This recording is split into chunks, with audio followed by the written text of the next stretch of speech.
siang Ibu dan teman-teman. Kami dari kelompok 1 ingin memaparkan materi kami tentang sel prokariotik, eukariotik, dan karakteristik dari jamur dan bakteri. Sebelum kami memaparkan materi, izinkan kami untuk memperkenalkan diri kami. Perkenalkan, nama saya Dionisia Granduli Lamablawa dengan NIM 2304060042. Perkenalkan, nama saya Sofia Pasha dengan NIM 2304060041. Perkenalkan, nama saya Petronella Sangriati Moang Hayong dengan NIM 2304060043.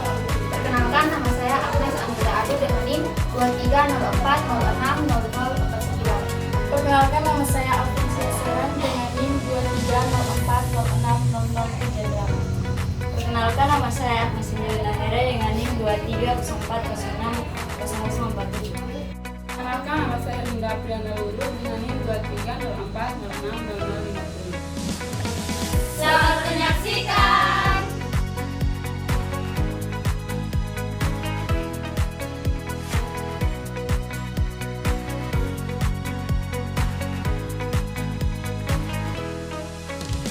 Sel prokariotik dan sel eukariotik.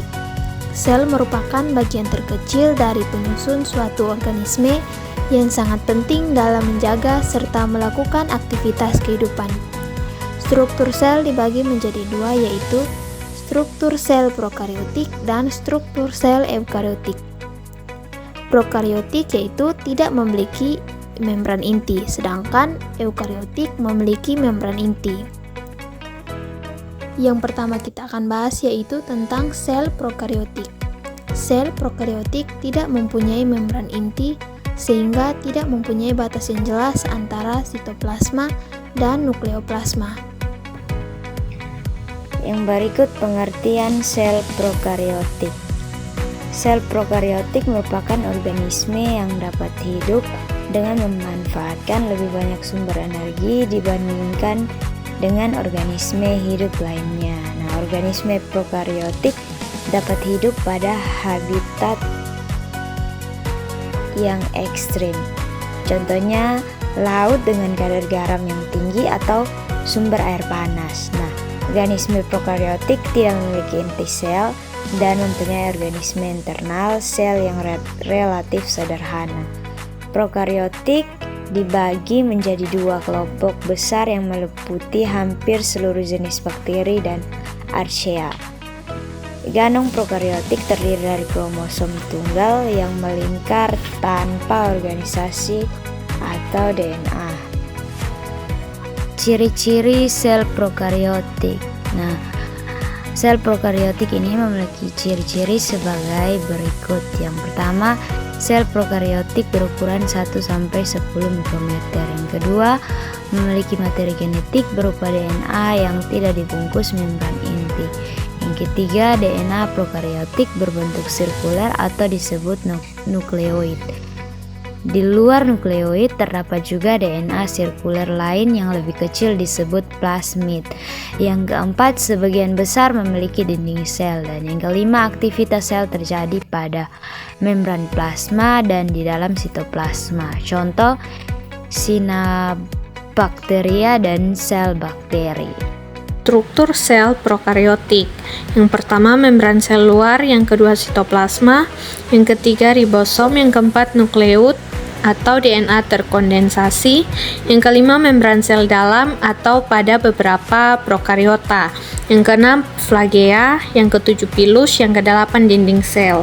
Adapun fungsi sel prokariotik, yang pertama reproduksi, itu melakukan pembelahan sel untuk berkembang biak. Yang kedua metabolisme, melakukan proses metabolisme seperti respirasi, fotosintesis, dan biosintesis. Yang ketiga membran sel, mengatur pergerakan zat ke dalam dan keluar dari sel. Yang keempat ribosom, tempat sintesis protein. Yang kelima DNA, mengandung informasi genetik untuk mengatur fungsi sel. Yang keenam flagea, berperan dalam gerakan sel. Yang ketujuh, pilus, berperan dalam adhersi sel ke permukaan dan transfer genetik. Yang kedelapan, dinding sel, memberikan struktur dan perlindungan terhadap tekanan osmotik. Yang kesembilan, adaptasi lingkungan, yaitu mengubah struktur dan perilaku untuk bertahan dalam lingkungan yang berbeda. Berikut adalah sel eukariotik. Sel eukariotik adalah sel yang mempunyai membran inti sehingga ada batas yang jelas antara sitoplasma dan nukleoplasma. Sel eukariotik adalah sel yang memiliki membran inti sehingga terjadi pemisahan antara inti sel dan sitoplasma. Ciri eukariotik. Yang pertama, sel eukariotik berukuran 10-100 mikrometer. Yang kedua, memiliki materi genetik berupa DNA yang dibungkus membran inti. Yang ketiga, memiliki protoplasma atau kesatuan inti sel dan sitoplasma. Yang keempat, memiliki jumlah organel yang masing-masing fungsi spesifik.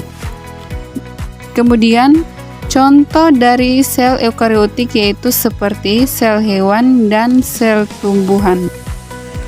Selanjutnya, kita masuk pada pembahasan mengenai struktur sel eukariotik. Sel eukariotik sendiri terdiri dari beberapa bagian. Yang pertama, membran sel.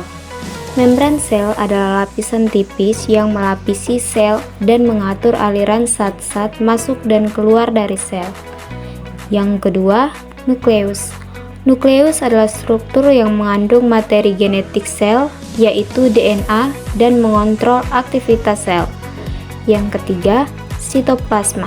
Sitoplasma adalah cairan dalam sel yang mengandung berbagai organel dan struktur selain nukleus. Yang keempat, badan Golgi. Badan Golgi adalah organel yang terlibat dalam pemprosesan, pengemasan, dan pengiriman protein dalam sel. Yang kelima, kloroplas. Kloroplas adalah organel yang terdapat pada sel tumbuhan dan beberapa organisme lainnya yang mengandung klorofil dan berperan dalam fotosintesis. Yang keenam, vakuola. Vakuola adalah organel berukuran besar yang terdapat dalam sel tumbuhan dan berperan dalam penyimpanan air, nutrisi, dan pembuangan limbah. Yang ketujuh, mitokondria. Mitokondria adalah organel yang berperan dalam produksi energi dalam sel melalui respirasi seluler. Yang kedelapan, lisosom. Lisosom adalah organel yang berisi enzim pencernaan dan berperan dalam pemecahan zat-zat dalam sel serta pembuangan limbah. Yang kesembilan, retikulum endoplasma. Retikulum endoplasma adalah jaringan membran dalam sel yang berfungsi sebagai tempat sintesis protein dan lipid serta pengangkutan zat-zat dalam sel. Baik, di sini saya akan membahas tentang fungsi sel eukariotik. Fungsi yang pertama yaitu sebagai pembelahan dan reproduksi. Fungsi yang kedua yaitu sebagai pengatur metabolisme. Fungsi yang ketiga yaitu sebagai penyimpanan dan pengeluaran zat. Fungsi yang keempat yaitu sebagai pemukasi seluler. Fungsi yang kelima yaitu sebagai penggerakan, pertahanan, pengaturan respons terhadap sinyal. Dan fungsi yang keenam yaitu sebagai pembentuk struktur organisme. Lanjut, di sini saya akan membahas tentang karakteristik jamur dan bakteri. Yang pertama yaitu karakteristik jamur. Jamur sendiri adalah organisme kemoheterotrof yang memerlukan senyawa organik untuk nutrisinya atau sumber karbon dan energi. Di dalam dunia mikrobia jamur termasuk divisi mikota atau fungi. Karakteristik jamur meliputi yang pertama eukariotik atau memiliki membran inti, 2. tidak memiliki klorofil, 3. bersifat uniseluler dan multiseluler, 4. beberapa jamur memiliki zat warna, 5.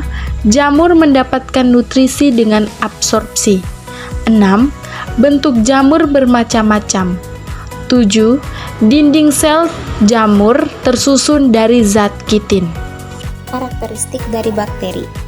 Bakteri dengan nama ilmiah Bacteria adalah kelompok mikroorganisme bersel satu yang diklasifikasikan pada tingkat domain. Karakteristik bakteri sendiri adalah yang pertama, bersifat uniseluler atau bersel tunggal, dan prokariotik tidak mempunyai membran inti atau membran. Yang kedua, ukurannya sangat kecil. Yang ketiga, bakteri hidup secara soliter atau sendiri-sendiri dan berkoloni atau berkelompok, serta ada yang bersimbiolosis, parasit, dan saprofitik. Yang keempat, umumnya bakteri tidak berkloroplas kecuali bakterioklorofil dan bakteriopurpurin. Yang kelima, bakteri berkembang biak secara vegetatif dan generatif. Yang keenam, bakteri hidup secara kosmopolit atau dapat hidup dan ditemukan di mana saja. Dari semua materi yang telah ditampilkan pada slide, di sini kami mengambil kesimpulan bahwa sel merupakan unit dasar dari kehidupan yang dapat dibagi menjadi dua tipe utama, yakni prokariotik dan eukariotik. Sel prokariotik tidak memiliki membran inti dan cenderung lebih sederhana dalam struktur dan fungsi. Sementara sel eukariotik memiliki membran inti dan organel-organel kompleks di dalamnya. Sel prokariotik dapat ditemukan pada bakteri dan archaea, sementara sel eukariotik dapat ditemukan pada organisme seperti hewan, tumbuhan, dan jamur.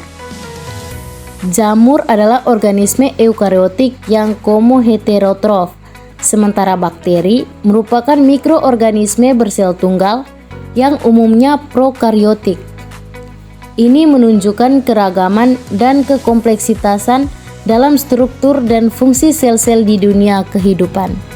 Sekian dan terima kasih. Sekian pemaparan materi dari kami. Semoga bermanfaat.